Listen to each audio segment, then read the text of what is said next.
¿Nos escuchas? Sí, Felipe, te escucho. ¿Me escuchas bien? Sí, ¿Puedes ver señor. mi pantalla? Sí, ya está todo en orden.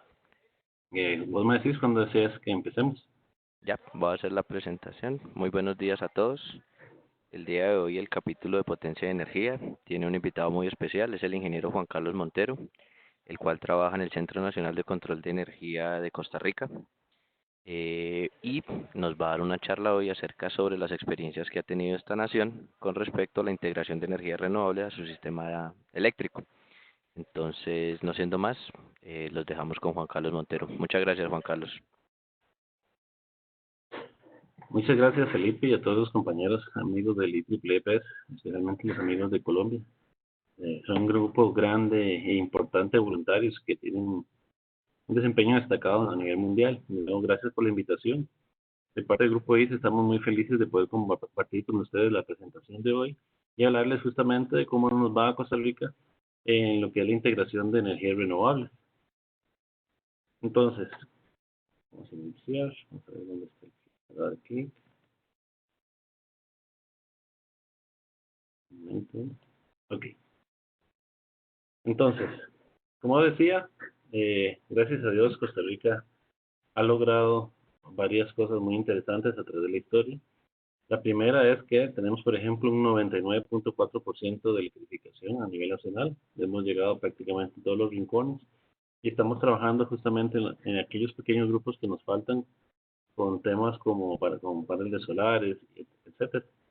Somos un país relativamente pequeño, bueno, no, relativamente no, pequeño, somos 5 millones de habitantes y en un área de 51.100 kilómetros cuadrados. Y ese factor de área justamente es uno de los elementos claves de lo que ocurre en Costa Rica en lo que es la integración de renovables. Y es que la dispersión geográfica es uno de los elementos más importantes o que tiene un alto impacto en la operación eléctrica. Sin decir mucho, obviamente, al ser nosotros un país pequeño, si llueve, llueve prácticamente en una gran área. En lo que es viento, si se va el viento, se va el viento en todo el país. Entonces, todo ese tipo de cosas tienen impacto en la operación y vamos a ver justamente cómo hemos ido lidiando con ello. Entonces, Costa Rica recientemente ha recibido mucha atención en los medios y es que estamos muy felices porque en los últimos años justamente hemos tenido una operación del más arriba del 98% de la energía anual eléctrica proveniente de energías renovables, ¿verdad? Y de nuevo, eso nos tiene muy felices como país, está muy alineado con nuestras líneas de descarbonización, pero como tal, desde la parte eléctrica tiene ciertos retos. Y es que somos 98.6% renovables en términos anuales, eso es lo que se dice, ¿verdad? Pero por supuesto, significa que en el día a día, de hecho podríamos decir que somos 110, 115% renovables, en el sentido de que justamente muchos de los días que somos 100% renovables, tenemos energía renovable para atender la demanda y mucho más. Y eso también ha traído ciertos retos operativos que vamos a discutir. Si vemos los pasados, el año pasado, por ejemplo, fuimos 345 días en los que no se utilizó generación térmica. Entonces, como les decía, eh, somos muy renovables, eso nos agrada mucho. Hemos tenido días que utilizamos generación térmica, consideramos que eso ocurre, no es tampoco algo que se trata de satanizar. La generación térmica a veces nos viene a complementar cuando ya las fuentes renovables no nos dan la energía que requerimos. Pero como decía, los días que somos renovables, a veces hay días que somos extra renovables, y eso también justamente trae sus retos operativos. Si nos comparamos a nivel de Centroamérica, a mí me gusta mucho presentar esto, porque yo he escuchado gente que dice, bueno, es que Costa Rica ha tenido suerte, eh, suerte que la madre naturaleza les dio mucha energía renovable. Y sí, ciertamente estamos trabajando con la madre naturaleza y ese tipo de cosas pasan. Pero esta gráfica demuestra que lo que Costa Rica ha logrado no es una cuestión de suerte, también ha sido una cuestión de decisión. Podemos ver que los otros países que están expuestos casi que a las mismas lluvias, al mismo viento, condiciones de terreno muy parecidas, tienen una operación o aprovechamiento de energías renovables que está distante de lo que es Costa Rica, ¿verdad? Entonces, ciertamente Costa Rica hace muchos años decidió esa línea y hemos trabajado fuertemente para conseguir esas metas, ser lo mayor renovables posibles, proveer una energía accesible a nuestra población y buscar una seguridad energética eh, con todos estos recursos. Si vemos la capacidad instalada del país, anda por el orden de 3 gigawatts, mucho menos que ustedes, nuestros hermanos de Colombia, donde el 65% es hidroeléctrica, un 5% más o menos geotérmica, tenemos un 11% eólica, biomasa tenemos un poquito, solar estamos empezando, ¿verdad? Tenemos generación distribuida y unas plantas pequeñas, y generación térmica un 15%, pero eso es solo capacidad instalada, ¿verdad? Como ya vimos, y veamos ahora los datos de consumo del 2018, casi todo lo que se generó fue hidroeléctrico, geotérmico y eólico, generación renovable. La generación térmica prácticamente se utilizó algunos días y representó nada más el 1.4% de la demanda. Ahora, también hay gente que diría, bueno, tienen generación hidráulica, están muy bien, ya con eso ustedes pueden, más con un 65%, pueden utilizar o administrar toda la variabilidad del solar y eólico como gusten. Pero no es así. Ahí van empezando a desgranarse ciertas realidades y retos que tenemos en la operación. Ciertamente el 65% es hidroeléctrico, pero prácticamente, bueno, no tengo un valor así a mano en este instante, pero casi todo es hidroeléctrico, es lo que se llaman plantas filo de agua o de pasada. Y es decir, que tienen o no tienen embalses o tienen embalses muy pequeños y a lo máximo algunas de alguna capacidad de ciertas horas. Entonces, ciertamente algo ayudan, pero tampoco es una energía que se pueda gestionar fácilmente ni que puedas utilizar de forma de respaldo energético.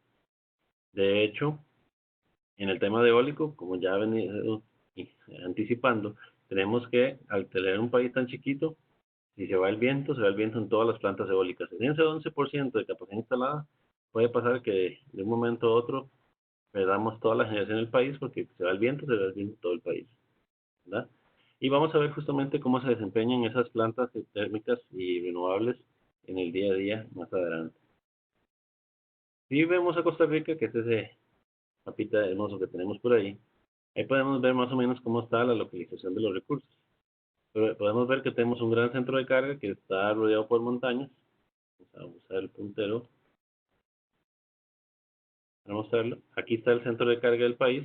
La mayor parte de la generación está en la parte norte y tenemos que transmitirlo por cierta cantidad de corredores de transmisión hacia el centro del país. Entonces, primero que todo, veamos las plantas eólicas, lo que les decía. Ya somos un país pequeño y ahora detrás de todo están todas, la mayoría instaladas en la misma zona. Por supuesto, porque todo el mundo quiere los mejores vientos. Pero entonces eso nos trae varios retos. Retos de que tenemos poca dispersión geográfica, tanto eléctrico como geográficamente. Es decir, un cortocircuito en esta zona impacta a todas estas plantas porque están justamente juntas. En lo que es recursos, si llueve o no llueve, impactan muchas plantas porque están juntas. Si no hay viento en esta zona, todas llevan el mismo patrón.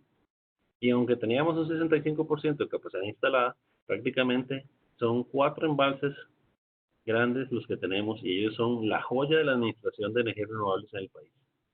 Tenemos una planta plurianual que se llama el Lago Arenal, que es la que tiene capacidad de almacenar agua de un año a otro, ¿verdad? Y esa es la que nos va a ayudar mucho en los veranos, porque Costa Rica tiene dos estaciones, estación lluviosa y estación de verano, seca. Entonces, en la época de lluviosa guardamos agua en este gran embalse, este gran lago artificial, y lo utilizamos para generar mucho en el verano que sigue. Los otros envases que tenemos de las plantas Pirris, Cachí y Reventa son plantas que Pirris y Cachí tienen capacidad de almacenar por, digamos, por un mes. El Reventazón, digamos que por una semana. Entonces, la administración de esos grandes embalses es la joya de la administración de recursos energéticos renovables. Cuando se vaya el viento, utilizaré esa agua almacenada.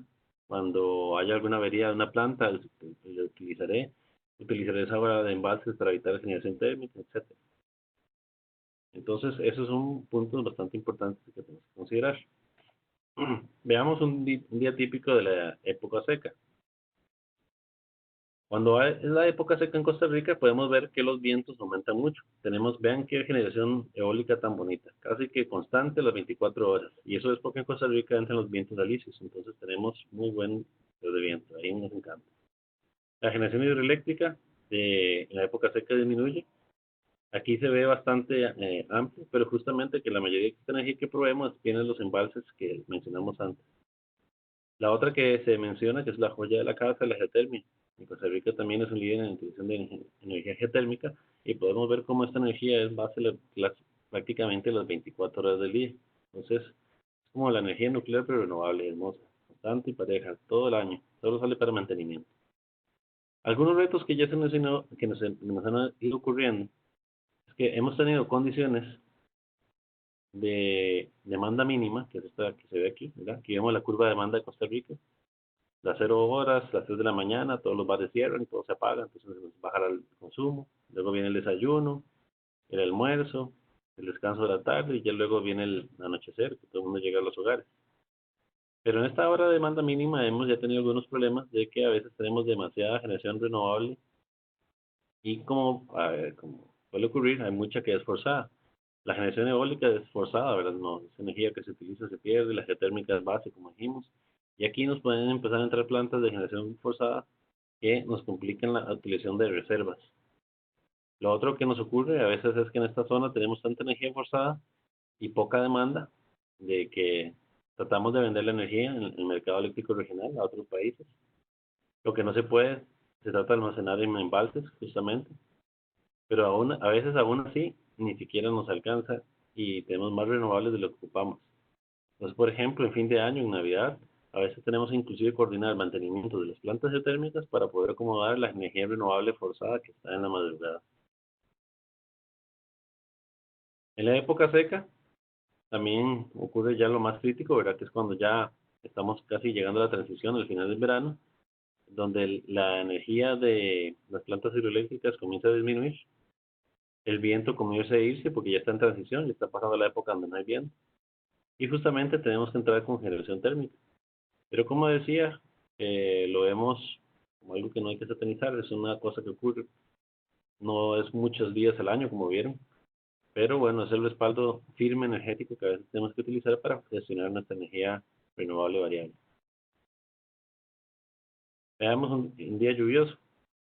Un día típico lluvioso, la franja de generación hidroeléctrica aumenta constante. Las plantas hidroeléctricas de pasado de agua o filo de agua generan al máximo de 24 horas porque les sobra agua. El viento comienza a ir, se va y viene. La geotermia se mantiene como estamos. E inclusive ya tenemos excedentes de energía que se venden las 24 horas. Claro, tratamos de colocar todo lo que podemos, pero vamos a ver que más adelante hay un tema que es muy vital en la integración de energías renovables, y es tener interconexiones fuertes y operar coordinado con los otros países. En el caso de Costa Rica, la capacidad eléctrica regional para vender energía ha estado limitada bajo algunos problemas de la red eléctrica de Nicaragua. Entonces, aunque nos sobra energía, a veces tenemos poca capacidad de red para venderla y lo que ha llevado que Costa Rica y Panamá, que lo vamos a hacer un mapa, a veces tengamos que mandar inclusive al mar el agua que nos sobra, que no logramos almacenar, ni colgar, ni vender. Pues como decía, poco viento y tenemos 24 horas de excedentes en la época lluviosa.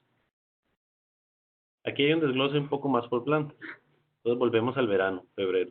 Entonces ustedes decían que, pero había un montón de agua. Bueno, aquí podemos ver justo esta franja que está aquí, es la generación de la planta que tiene un embalse plurianual. Entonces lo que les decía, almacenamos agua en el invierno y esta planta que ven que es bien grande, produce energía a las 24 horas, todo lo que puede en el verano, almacenando esa energía justamente que teníamos del invierno.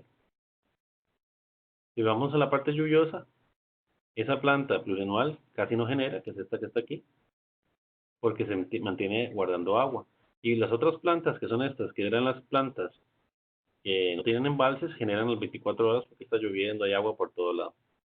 Voy a volverme de atrás para que lo vean de nuevo. Vean que en el verano esas plantas prácticamente no generan en la noche, que se están guardando agua y entregan agua en las horas punta donde hay más consumo y luego bajan la generación y luego vuelven a dar.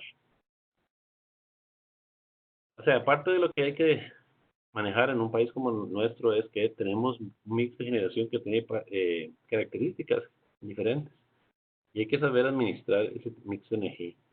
Por lo menos Costa Rica no ha sido de la línea de establecer límites de porcentajes de generación, etc. Lo que ha ido es buscando integrar de forma coordinada y responsable los recursos, conociendo sus características, ya dije sin satanizar el térmico, pero con la meta de utilizarlo lo menos posible, ¿verdad? Y así hemos ido integrando los recursos. Una cosa que no he mencionado por ahí es justamente por qué tenemos tan poquito solar. Pues justamente la línea oficial que se maneja es que en el país todavía quedan muchos sitios con generación eólica muy buenos que generan las 24 horas, ¿verdad? Entonces, se ha dado una pequeña promoción más hacia el sector eólico.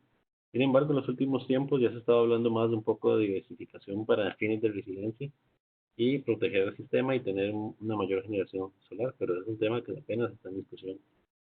Por el momento, prácticamente somos eólicos, hidros y geotérmicos. Si vemos el mercado eléctrico regional, hay ciertas características que debemos discutir. Lo primero es que somos un mercado formado por 6 países: está Panamá, Costa Rica, Nicaragua, Honduras, El Salvador, Guatemala, y Guatemala por sí está conectado con México. Entonces, somos un sistema sincrónico, tenemos una única frecuencia, ¿verdad? Desde Panamá hasta México. Lo que nos pasa a uno, lo sienten los demás. Eh, escucho un parlante, pues no sé, y activo un parlante.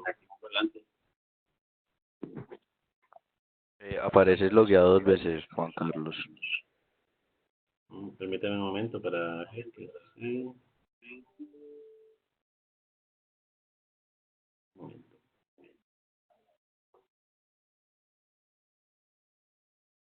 Ya, creo que ya no hay inconveniente. Ya aquí lo apagué. Ok, ¿me escuchas, Felipe? Sí, señor. Ok, excelente, entonces seguimos. Ujú.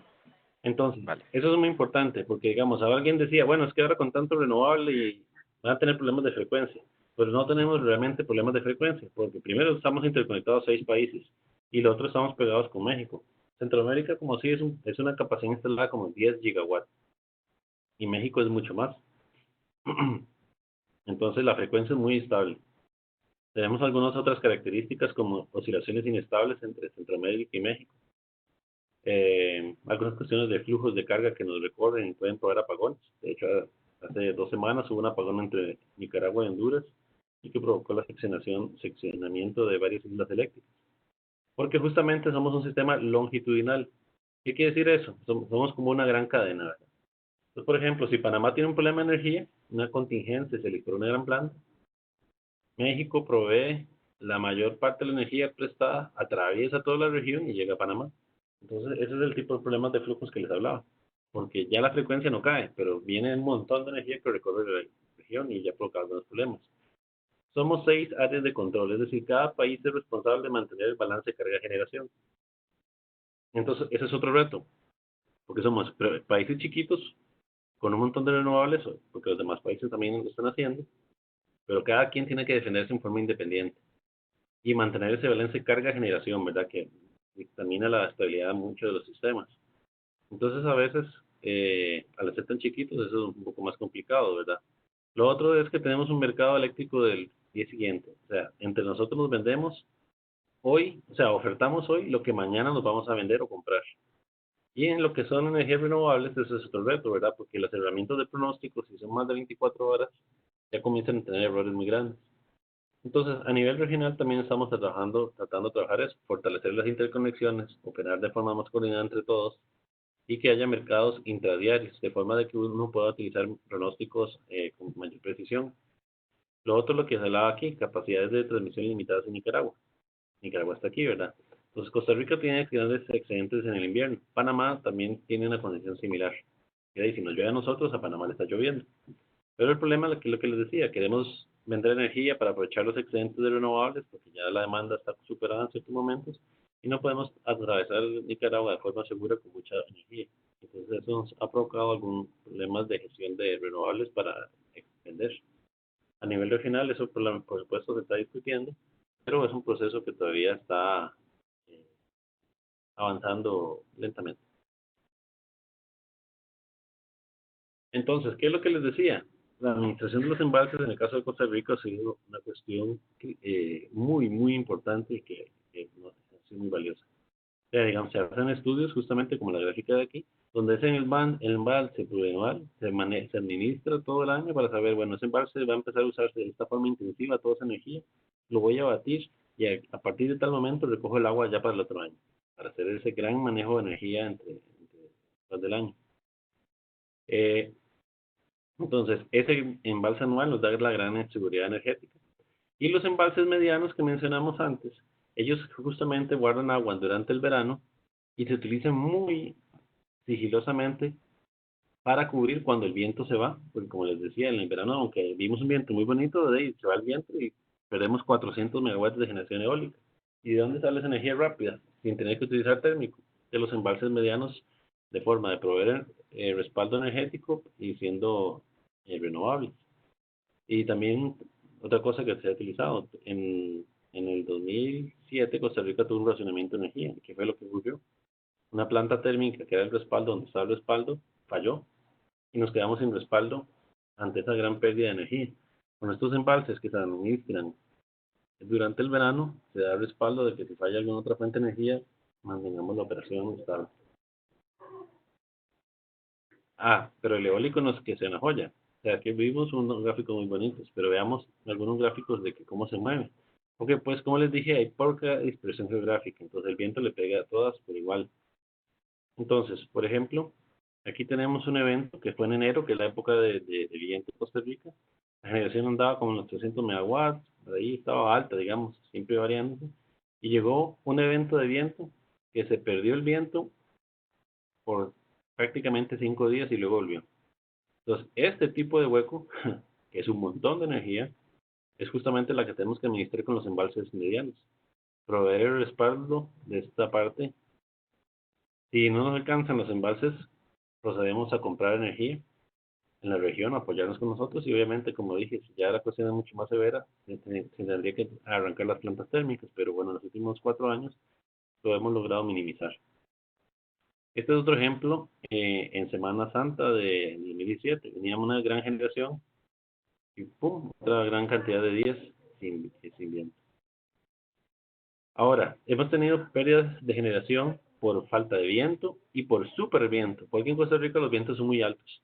Entonces, hemos tenido eventos donde más bien las plantas eólicas se desconectan porque el viento supera los 25 metros por segundo, que es una medida de protección que ellas prácticamente tienen en forma estándar en todas las plantas eólicas. Entonces, a veces hay que protegerse del bajo viento y de los vientos muy altos. Aquí hay algunas dinámicas más rápidas, ¿verdad? Que yo era un gráfico de días. Aquí pueden ver un gráfico de rampas, justamente, que tenía la generación muy alta, ¡pum!, se cayó a cero y regresó. ¿Cómo atiendo esto yo? Igual tengo que administrar la energía de las plantas hidroeléctricas y ver cómo se hace, ¿verdad? Porque si yo hubiera arrancado una planta térmica en este momento, las plantas térmicas en su mayoría no son muy flexibles, primero en tiempos de arranque, y más aquí en Costa Rica. Por ejemplo, nuestra planta térmica más rápida, si está en frío, dura unos 40 minutos arrancando. Y hay plantas térmicas que, como sabemos, que una vez que arrancan, tienen que mantenerse en línea cierta cantidad de tiempo. Así que esto hubiera sido un golpe fuerte, ¿verdad? Arrancar una planta térmica para que luego quede en línea y ya no se ocupa. Bueno, ese es el tipo de administración con los embalses que tenemos que estar jugando. Y hay rampas negativas como positivas, ¿verdad?, que tienen el mismo efecto, ¿verdad? Entonces, un tipo de variabilidad que se da en nuestro caso por la dispersión geográfica tan corta que tenemos. ¿Qué se ha estado haciendo, verdad? Se ha tratado de discutir, bueno, se ha tratado de discutir, será un poco raro, se ha discutido fomentar mayor integración de renovables en otras áreas del país para fomentar dispersión geográfica. Sin embargo, es una discusión que sinceramente no ha llegado a tierra firme, en el sentido de que tiene impacto económico para los desarrolladores de proyectos. Es, bueno, es una realidad con la cual vivimos hoy por hoy. Entonces tenemos importantes rampas negativas y positivas, y la administración de recursos tiene que brindar flexibilidad para administrar. Ahora, yo acabo de hablar de un enfoque un poco clásico, ¿verdad? Porque he hablado de flexibilidad de la generación, pero tenemos que aprovechar para mencionar de que hay otros tipos de flexibilidades que a nivel mundial se está discutiendo, ¿verdad? Y ojalá que todos ustedes tengan esa línea. Yo sé que Ramón León, que por ahí vi que nos acompaña, ha estado trabajando en temas de almacenamiento de energía. El almacenamiento de Hola, Juan, sí. Hola, Ramón, ¿cómo estás? Hola, Carlos. Muchas gracias por la charla. Sí, estamos trabajando en eso. En otra charla de estos webinars vamos a ampliar el tema de almacenamiento. Excelente, ese es el tema que todos tenemos que prepararnos. El almacenamiento bien es una realidad y los sistemas tenemos que incorporarlo para ese tipo de cosas, porque justamente con las baterías, con los alcances energéticos que tenemos ahora, ya podemos cubrir eventos como estos. Eso, casi todo, buenísimo. Gracias, Ramón. A ti. El otro tema es gestión de la demanda, ¿verdad? La gestión de la demanda es otro tema que está de hilo a nivel mundial, también tenemos que prepararnos. Ahora los abonados, más que una generación distribuida, almacenamiento propio y gestión de sus propios procesos pueden aportar a dejar de consumir o entregar la energía de lo que precisamente mencioné que tenían. Entonces la gestión de la demanda es una cosa nueva que hay que ir considerando. Aquí, el único parque solar que tenemos, bueno, o uno de los parques solares que tenemos, porque son pequeños, es de 1 megawatt. Y aquí podemos ver como ejemplo, ese parque solar se ve expuesto a la nubosidad en la zona en que está. Tenemos un día, casi una campana solar perfecta, el siguiente día, nubes, al siguiente día hasta se desconectó y nubes. Entonces podemos ver cómo la variabilidad se ve afectada por la dispersión geográfica. Obviamente, si fuera un parque solar, no se vería tan marcado, pero bueno, como ya les mencioné, nosotros estamos apenas entrando en la parte solar y hemos sido más aprovechado más la energía eólica. En el país ya hay generación distribuida que está creciendo rápidamente y ese es otro tema que vamos a mencionar.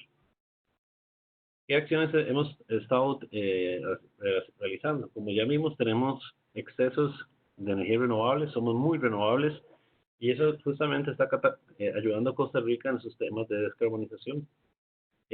Por ejemplo, la empresa eléctrica, el grupo ICE adquirió 100 vehículos eléctricos y está desarrollando una red nacional de cargadores.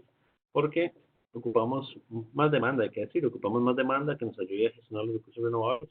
Y es una gran oportunidad, al fin y al cabo, también para el país. Al tener tanta energía renovable y tenemos excedentes, podemos ir hacia otros sectores y apoyar la descarbonización del sector de transporte, como el que estamos viendo ahorita. Y tenemos otro proyecto justamente que estamos trabajando la descarbonización de calderas de búnker para generación de vapor en hospitales y procesos industriales. La empresa eléctrica se está metiendo para que utilicen energía renovable como la de Costa Rica y las hospitales y ciertas industrias dejen estas calderas que utilizan derivados del petróleo. Si vemos cómo va esta etapa de electromovilidad, pueden ver que ya hemos ido avanzando rápido con el establecimiento de cargadores semirápidos y lentos en el país. Ya también hay metas muy próximas a cumplirse con cargadores rápidos, pero creemos que estamos cumpliendo bastante bien en el país y el sector privado inclusive nos está ya acompañando. Hay varias empresas que ya están comprando vehículos eléctricos, el gobierno dio una directriz de que se compren vehículos eléctricos en lo que entre. La Policía de Tránsito ya compró bicicletas eléctricas para los oficiales y estamos dando los primeros pasos con buses eléctricos en el país, que es una de las siguientes etapas. Todo esto de nuevo para gestionar también de paso la energía renovable como veníamos diciendo. Entonces ya para prácticamente terminar, voy a mencionar estos hitos que estábamos mencionando. La generación distribuida está aumentando en el país. Es una oportunidad y reto, como decía ahí. ¿Por qué? Ya somos super renovables, entonces que esta generación distribuida entre el país, que es prácticamente autogestionada, autoplanificada, realmente lo que está aumentando son los excedentes de renovables. Ayuda un poquito en ayuda en la diversificación del parque de generación nacional, pero es una cuestión que tenemos que trabajar más a nivel nacional, de coordinar, de ver que los requisitos eléctricos sean acorde con el país. Ya hemos tenido experiencias de inversores que no cumplen lo deseable en las ajustes de frecuencia. Luego tenemos que ir pensando ya en la integración de todas esas energías renovables en los operadores de distribución y hasta el operador del sistema, de forma de que podamos también considerar en la gestión, en la planificación y predespacho de los recursos. Ya hablamos de la electromovilidad, ¿verdad? En el sentido de que estamos buscando cargas por ahí. Las calderas eléctricas es una demanda muy grande que nos puede ayudar también en la gestión. Y estamos trabajando de nuevo en los mercados interdiarios, en apoyo a la región, utilización de interconexiones para poder gestionar todo lo que tenemos en el país. Entonces, Costa Rica, gracias a Dios, le ha ido muy bien en la integración de renovables, pero como decía, hay ciertos retos que hay que ir manejando. Hay que entender las fuentes renovables, sus características y administrarlas. Es como la familia, todos somos diferentes, todos tenemos nuestras peculiaridades y hay que convivir con todos. Hay que saber manejar cada quien. Y y así es la integración de renovables, no hay recetas, hay que ir atacando los temas poco a poco, pero por dicha estamos, todos los que estamos aquí en esta videoconferencia, en el IEEE, estamos en un grupo de gente que está lidiando con las cosas, que nos apoyamos, nos ayudamos y que tiene muchas ventajas tener ese grupo de apoyo en todos los temas tecnológicos que se están desarrollando a nivel mundial. Entonces, como decimos aquí en Costa Rica, pura vida, muchas gracias y un saludo. Creo que Felipe, no sé si administra las preguntas vos o tenés en el chat. En el chat hasta ahora no veo preguntas. No sé si alguno de los miembros tenga alguna consulta. Yo sí tengo varias. Juan, primero, muchas gracias. Vamos arrancando. Muchísimas gracias, Juan, y por acompañarnos en este esfuerzo de los webinars.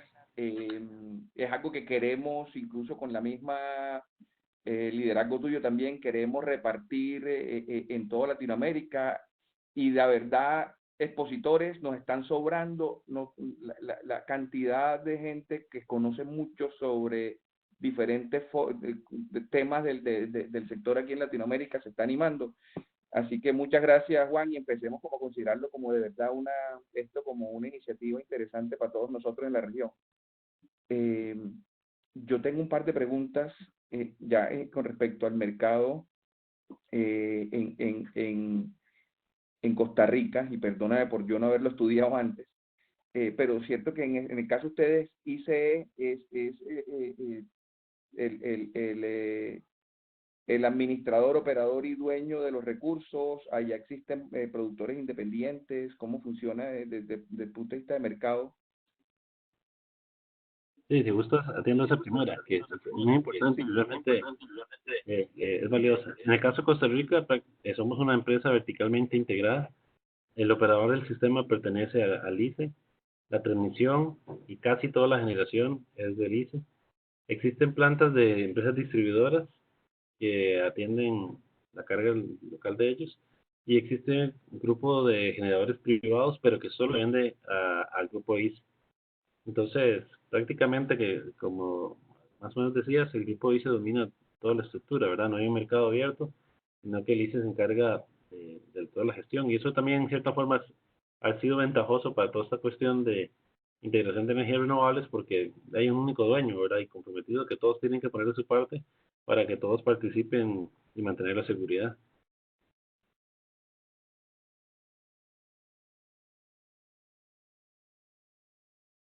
Ha sido muy bueno, y eso también, digamos que da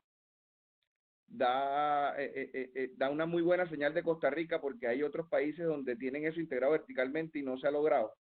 Tú lo contabas al principio, entonces eso sí ha sido algo como muy bueno que se haya podido hacer, porque adicional a eso, entonces te quería preguntar los mecanismos de planeación. ¿Cómo han tenido que cambiar mucho los mecanismos de planeación con la integración de todas estas energías, o se ha podido con los mecanismos y las aplicaciones que tenían previamente? Sí, es muy buena pregunta. Y estamos en esa etapa realmente. No podría decir que estamos en una parte consolidada. Vamos a ver. La planificación de integrar eólico y solar, dado que hay que incluir elementos para atender esas rampas, es algo que todavía está, eh, vamos a decir, en elementos de discusión, ¿verdad? De cuáles son las mejores metodologías para integrar más eólico, y desde la planificación ir determinando qué aspectos adicionales se ocupan, más que la energía, para compensar la variabilidad del recurso, ¿verdad? Lo que hacemos actualmente es que justamente el Centro de Control de Energía, el operador del sistema, hacemos estudios de expectativas de recursos de apoyo, digámoslo, por decir, bueno, entra tanto eólico, se va a ocupar tanto respaldo, y entonces podemos cumplirlo o no.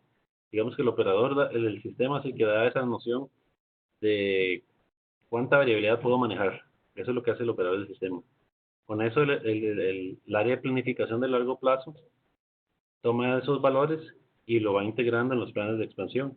Como dije en un momento, no manejamos porcentajes. Normalmente lo que se ha ido haciendo hasta la fecha es que se van diciendo, bueno, en los siguientes años métame tantos bloques de megawatts variables porque así me han ido entrando otras fuentes que son más firmes y que puedo ir manejando con el mix, hasta lo que hemos llegado en el día a día de hoy.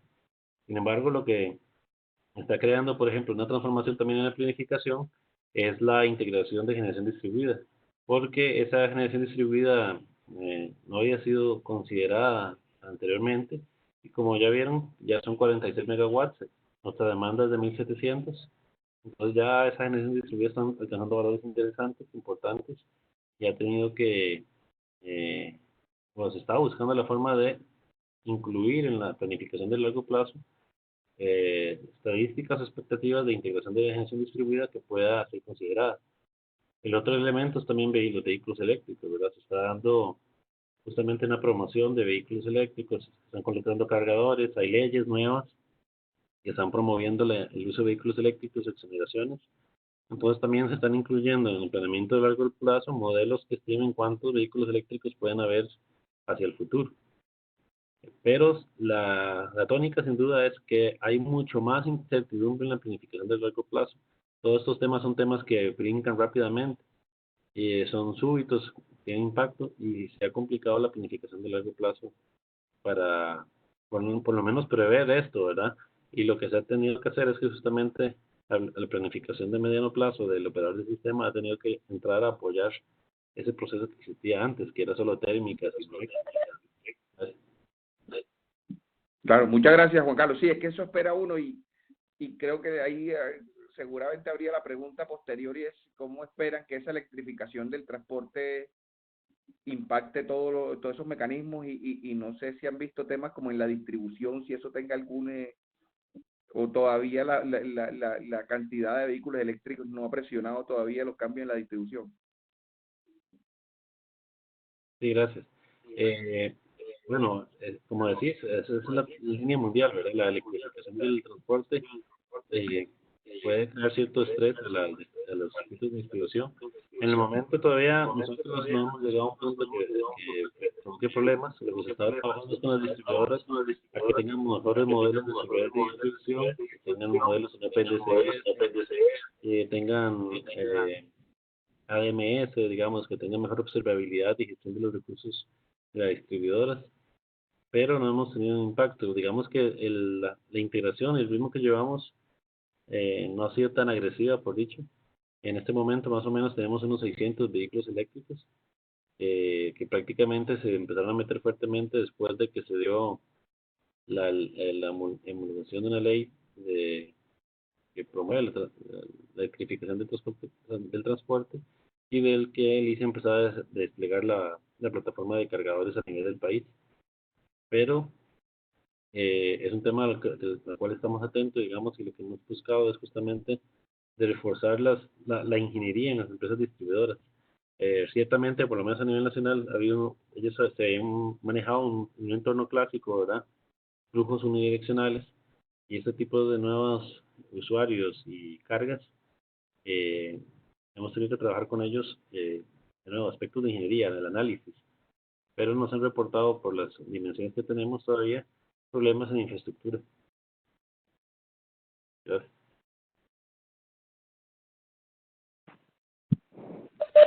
Gracias, Juan. No sé si hay más preguntas o... Sí, Ramón, en el chat hay una pregunta.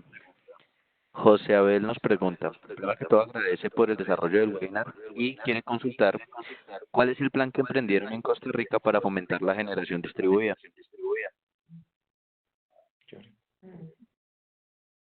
Sí, bueno, más que un plan, vamos a ver.